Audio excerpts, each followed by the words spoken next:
Good evening.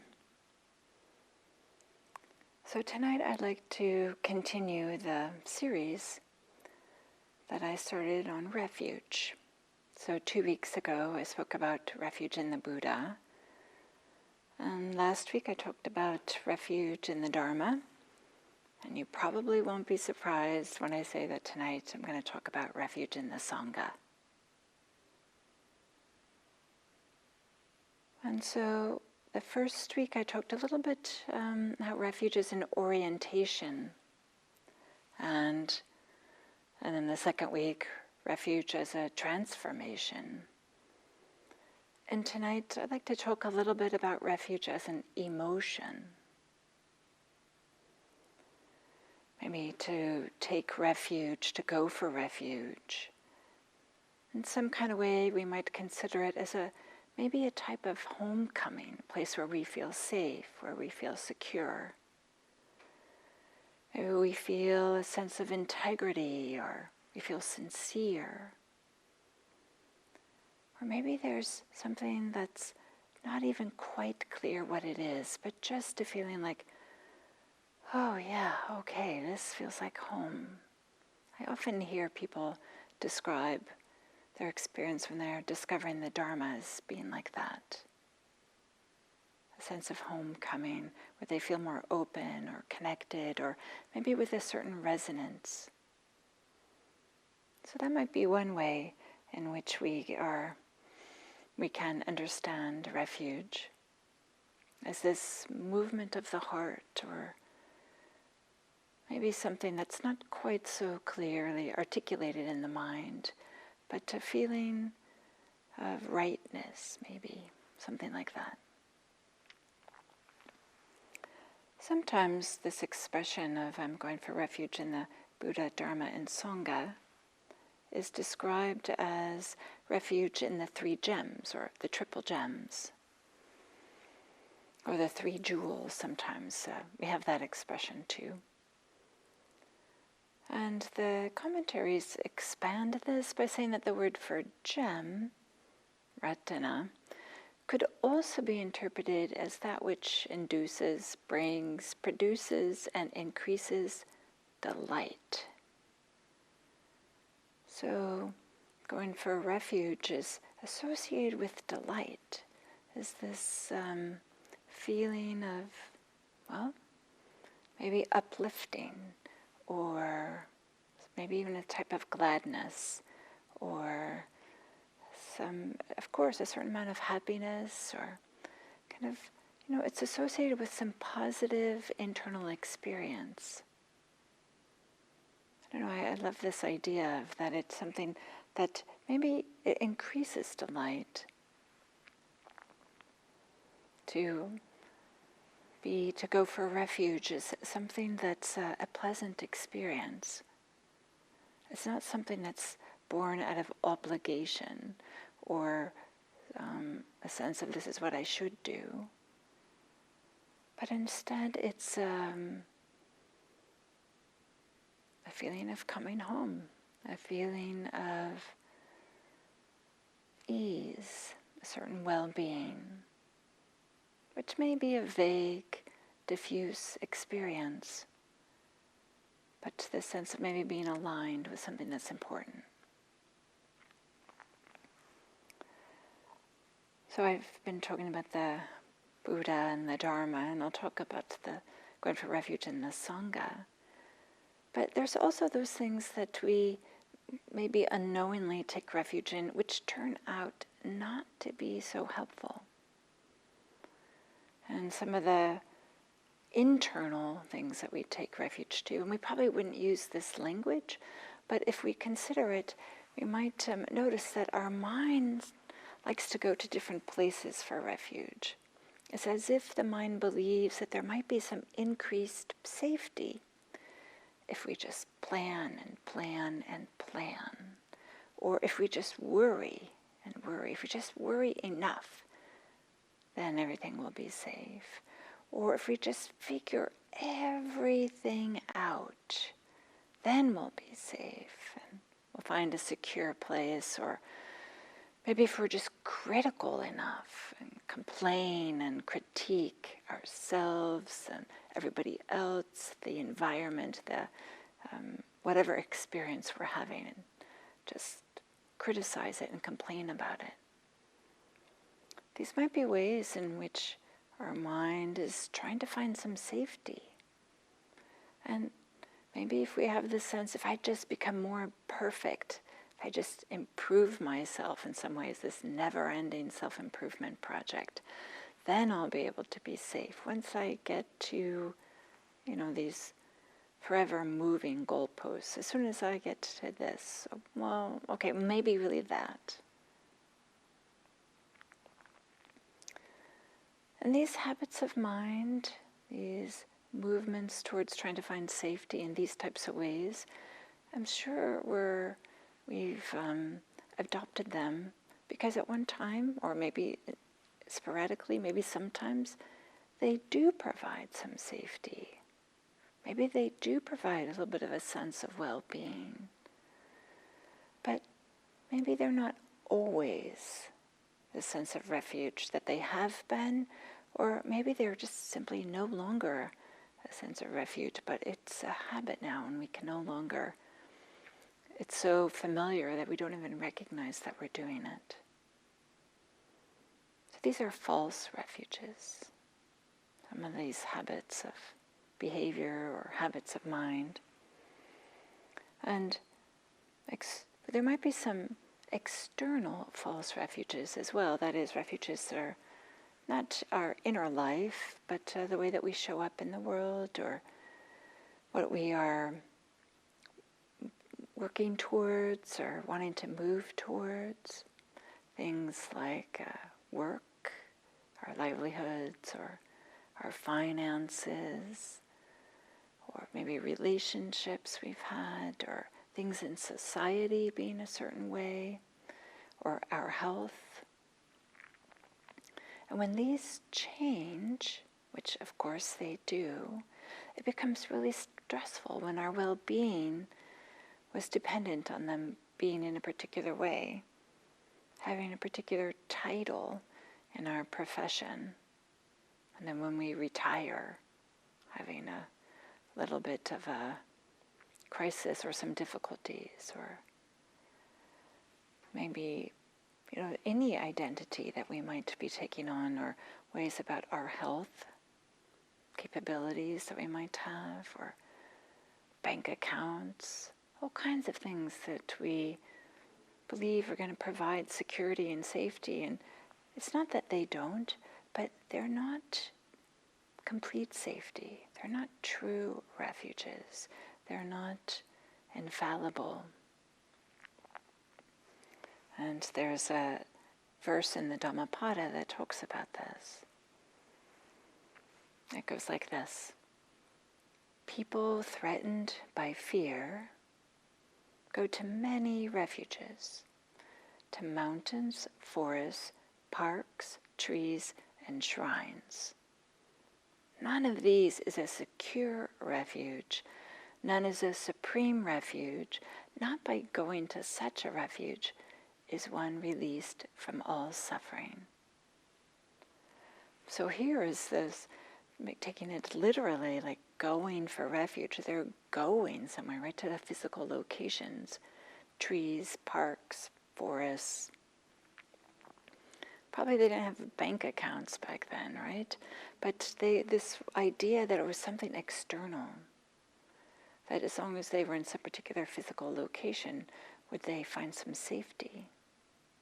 That was reliable, consistent, a secure refuge, a supreme refuge. And then this passage continues by saying, what is a supreme, secure refuge? When someone going for refuge to the Buddha, Dharma, and Sangha sees with wisdom the Four Noble Truths: suffering, the arising of suffering, the overcoming of suffering, and the eightfold path that leads to the end of suffering. then this is a secure refuge. This is a supreme refuge. By going to such a refuge, one is released from all suffering. So this is an internal experience, seeing with wisdom, oh yeah, okay, here is difficulty. We're using this word suffering, right? As a generic word that expresses a wide spectrum to something that's just a little bit mildly annoying or irksome to really serious suffering. So that word suffering, dukkha, in Pali, where it often gets translated as suffering, but we could also say dissatisfaction or stress or something else. So this recognition that seeing with wisdom the Four Noble Truths, suffering, the arising of suffering, the overcoming of suffering. So seeing honestly what are the difficulties and seeing in what conditions do these difficulties arise and how are they overcome, in which they go away. This is related to the Eightfold Path, these 8 steps, that 8 aspects of our experience that we can use to explore, to see the arising of suffering and with the overcoming of suffering, and understanding that with wisdom. So instead of going to some physical location, it's about having an understanding. It's about seeing with wisdom. So perhaps it isn't until we begin to understand some of the different sources of our suffering, and that we also, and how there's the obvious suffering and the obvious sources of it. Maybe we have illness, and maybe it's due to an injury, or something like this. Maybe we don't even know exactly what it is, but there's physical pain due to a disease we might have. It's not until we start to understand suffering and some of the sources of suffering that we might begin to really understand what provides safety and protection and sanctuary. And maybe it's not what, served as protection when we were younger, but only when we start to have a better understanding with suffering do we really start to understand refuge. And then to have refuge in the Sangha, there's a number of different definitions for Sangha. I'm just going to talk about 2. One, which we find in the discourses, that is the Sangha of those individuals who have achieved some degree of awakening, who have tasted freedom, who have some level of enlightenment or awakening. And then there's the conventional, maybe contemporary definition of Sangha, that is fellow practitioners, that people that we practice with. And sometimes we talk about even like this Sangha that's on YouTube.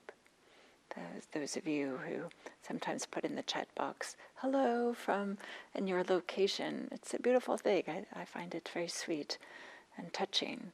And in some ways it kind of feels like this is a Sangha too. The Monday night YouTube Sangha.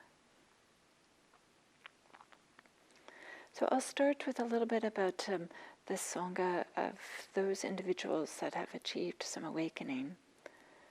Interestingly, this has nothing to do whether a person is ordained or is a householder, has nothing to do with what gender they have, has nothing to do with their background, what they look like, the color of their skin, their racial background, their ethnic background, their sexual orientation, has nothing to do with any of these things.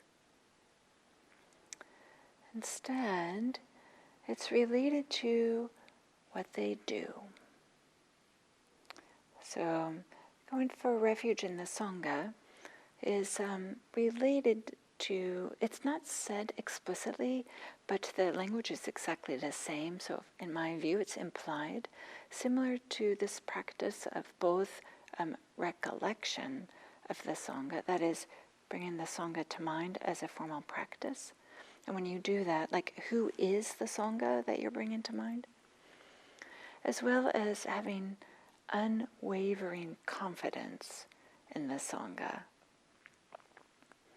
avecca pasada, and that's the expression in Pali for unwavering confidence.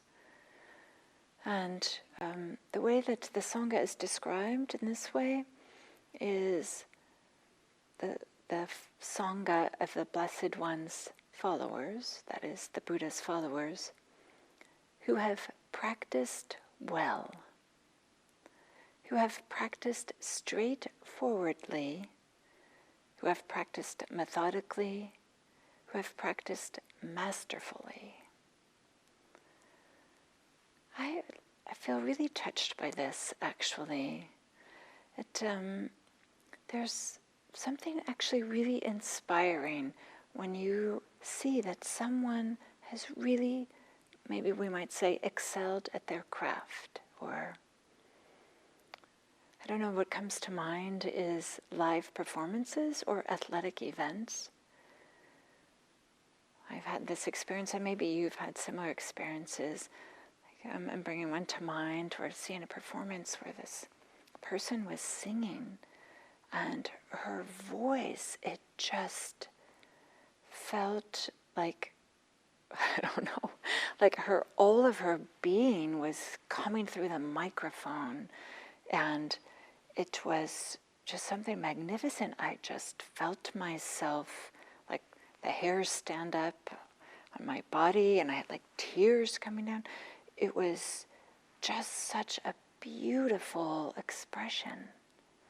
I've also seen this with dance, seeing like live performance of dance, when just to see people, maybe I don't know what their interior experience is, of course, but there's something grace that's coming through, it feels like, or something true, and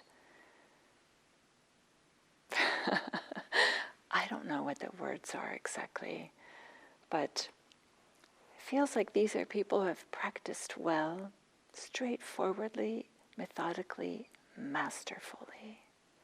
So maybe in the same way, the Sangha of the individuals who have done this eightfold path that was described earlier in that passage, these 8 different aspects of a person's life that are expressed beautifully, and you can feel it and you can sense it in them. And in such a way that it's inspiring, like that expressing the potential of humans in some kind of way, in a way that feels beautiful. So to take refuge in that, to take refuge in the purity of this expression. And in this passage about describing the followers that have practiced well, that it does go on. The next passage is to say those individuals who have achieved one of the 4 levels of awakening. I'm not going to go into the details of this. And those who are on the way to achieve each of those 4 levels of awakening. So, I don't know, I feel touched by this. Like, it doesn't matter specifically what levels of awakening there are, but to be on the way also counts here, right? As one of the Sangha, as being a member of the Sangha. And then this passages continue that a consequence of recollecting the Sangha, those people who have practiced well, practiced masterfully, when the follower of the Noble One are recollecting the Sangha, bringing them to mind, which is very similar to taking refuge, if not the exact same thing. So when followers of the Buddha do this, their minds are not overcome with passion. Their minds are not overcome with aversion. Their minds are not overcome with delusion. Their minds head straight based on the Sangha. right? So we don't have these unwholesome roots are not being expressed when we are tuning into or recollecting, being inspired by people who have practiced masterfully. And then this passage continues, and when the mind is headed straight, followers of the Buddhas, the noble ones, gain a sense of the goal, gain a sense of the Dharma, gain gladness connected with the Dharma. So there is this sense of delight. There's a sense of well-being. There's a sense of okayness, gladness. And then it continues. It doesn't stop there. In one who is glad, joy arises. In one who is joyous, the body grows calm. In one whose body is calmed, has happiness. In one who is happy, the mind becomes concentrated. So this, sometimes it's called the gladness pentad. Gladness, joy, tranquility, happiness, and concentration. There's we find this in a number of places in the discourses, and there's a number of different things that get the gladness going. In this case, it's recollection of the Sangha. It also is recollection of the Dharma, recollection of the Buddha, and recollection of a number of different things. So it's not just the Sangha, but it's this bringing to mind things that are supportive for practice, or part of the Buddhist practice, is in which gladness arises. And then it's a cascade that goes from gladness to joy to tranquility to happiness and concentration. And then from concentration, a number of things can happen, including awakening. So this way that taking refuge in the Sangha, Buddha, Dharma, and Sangha, is a way in which can be a real support for practice. That is, it's not just something that we do every now and then, perhaps when we're on retreat, or it's something nice to do on occasion, but it can be an integral part of our practice. Recollection of the Sangha, taking refuge in the Sangha. So now I want to talk a little bit about Sangha as our fellow practitioners. All of us on YouTube right now, maybe. And for this, maybe before I begin that, I'll say for me, this has been really important. Absolutely. I've talked about this a few times, about just how important it was for me to meet other people that were doing this practice. I didn't know anybody who was meditating. When I first found the Dharma, I was in corporate America and had a very different life that had, different orientation. And this, just to meet people that were so nice, kind, people who had a sincerity about them, and I just enjoyed talking with them and talking about the Dharma. Sometimes with hearing teachings and then talking about them, or books, talking about them, and things that we didn't understand, talking about them. I don't know, I found, honestly, a refuge. And people who really took seriously some of the teachings on right speech, so there wasn't putting down people. There was a real sense of integrity, of sticking to what is true, not gossiping or anything like this. And it's had such a big impact on my practice. And my retreat practice, my first 3-month retreat, was somebody that I didn't know so well. I knew a little bit. And she went on that retreat also. And something, having gone through that experience together, these 3 months of meditating, it really, I feel like we have a bond now.